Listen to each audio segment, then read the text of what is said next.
बदतमीज बहू।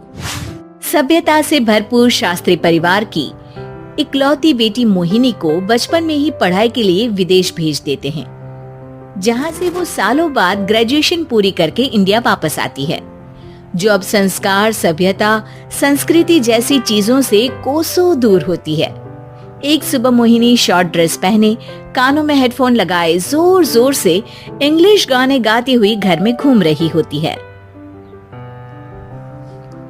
सुबह सुबह भगवान का नाम लेते हैं, राक्षसों की तरह चिल्लाते नहीं। पॉप्स, आपको अच्छे गाने की बिल्कुल समझ नहीं है, so take a chill pill. अरे मोहिनी, पापा से ऐसे बात करते हैं क्या? सारी तमीज भूल गई हो। ओह मॉम प्लीज, इतनी बड़ी भी कोई बात नहीं हुई, सो डोंट ओवररिएक्ट। ऐसे ही दिन बीतते हैं जिसमें मोहिनी के तौर तरीके, रहने और बात करने का ढंग उसके मम्मी पापा को परेशान करने लगता है। भला कोई मानेगा कि ये मेरी बेटी है? रीति रिवाज और संस्कारों से तो इसका दूर दूर तक कोई नाता नहीं, और अब तो लगता भी नहीं कि कभी होगा। अरे ऐसे कैसे नहीं होगा? लड़कियां सारे नखरे अपने माँ बाप को ही दिखाती है। ससुराल जाकर उन्हें सब कुछ करना भी पड़ता है और मानना भी। पत्नी की बात शास्त्री जी समझ जाते हैं और कुछ ही दिनों में अपने से भी ज्यादा धार्मिक परिवार में निखिल के साथ मोहिनी का रिश्ता पक्का कर देते हैं। रिश्ता तो पक्का कर दिया, पर यहाँ मोहिनी को कैसे मनाएंगे? शादी ब्याह के मामले में आटे में नमक जितना झूठ तो चलता है जी।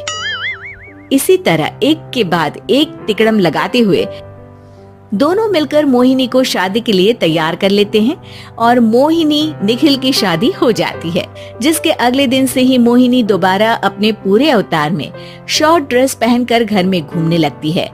बहू को ऐसे देख सास की आंखें फटी की फटी रह जाती हैं।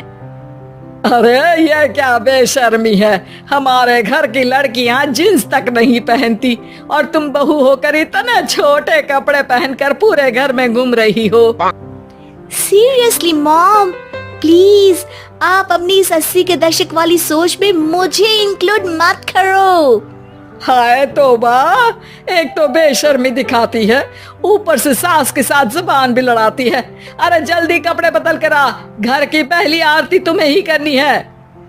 इतनी देर में निखिल भी वहाँ आ जाता है। माँ, पापा आने वाले हैं, पूजा का सारा सामान तैयार है ना? ये पूजा हमेशा मेरे बॉयफ्रेंड्स के पीछे पड़ी रहती थी और अब हस्बैंड के पीछे भी आ गई। मोहिनी की बातें सुन सास तो अपना सिर पकड़ लेती है, लेकिन निखिल किसी न किसी तरह उसे पूजा के लिए कन्विंस करके कपड़े चेंज करने के लिए भेज देता है, जिस पर पूजा खत्म होने के बाद वो एक बार फिर अपनी शॉर्ट ड्रेस में आ जाती है। बहू, ये क्या तरीका है? संस्कार नाम की कोई चीज है या नहीं? नहीं ससुर जी, संस्कार मेरा दूसरा बॉयफ्रेंड था, अब तो मेरा उससे कोई कांटेक्ट नहीं है। मोहिनी का जवाब सुन के ससुर तो भगवान नाम जपते वहाँ से चले जाते हैं, लेकिन सास बहू के बीच कहासुनी फिर शुरू हो जाती है, जिसे इग्नोर करते हुए मोहिनी घर से बाहर चली जाती है और देर रात घर वापस आती है। मोहिनी, मैं जानता हूँ कि तुम विदेश में रही हो और तुम्हें वहीं की आदत है, पर यहाँ चीजें कुछ अलग है। अगर तुम उस हिसाब से कुछ एडजस्ट कर लो तो सबके लिए सही हो जाएगा। I am not in a lecture mood. Good night. अगली सुबह मोहिनी देर से उठकर एक बार फिर उसी तरह सबके सामने आती है, जिस पर उसकी सास कुछ बोले उससे पहले ही मोहिनी की दोस्त मोनिका और रेचल वहाँ आ जाती हैं। Oh hi darling, how are you? OMG, we missed you so much. I missed you too, darling. Ram Ram, इन्होंने तो तुमसे भी छोटे कपड़े पहने हैं। अरे तुम लोगों के अंदर कोई शर्म लिहाज बाकी भी है या सब बेच खाई? मोहिनी, तुम्हारी मेड कुछ ज्यादा नहीं बोलती?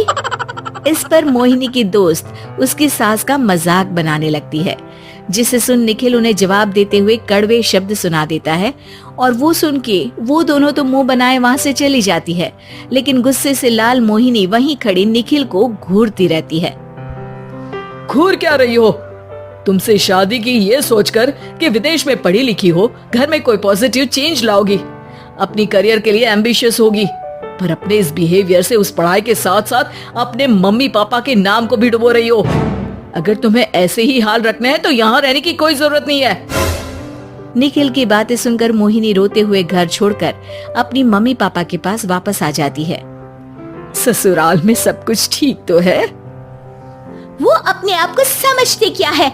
मोहिनी पर चिल्ला रहे हैं? मैं क्यों उसके इशारों पर चलूं? मैं अपनी लाइफ अपने तरीके से जीना चाहती हूँ और वो ना आप लोगों को मंजूर था और ना ही उन्हें है। तुम यहाँ नहीं रह सकती। अपने पापा की बात सुन के मोहिनी हैरान रह जाती है। हाँ, तुमने बिल्कुल सही सुना। अगर तुम्हें अपने इस घमंड, बेशर्मी और बदतमीजी में ही जीना है तो तुम यहाँ भी नहीं रह सकती।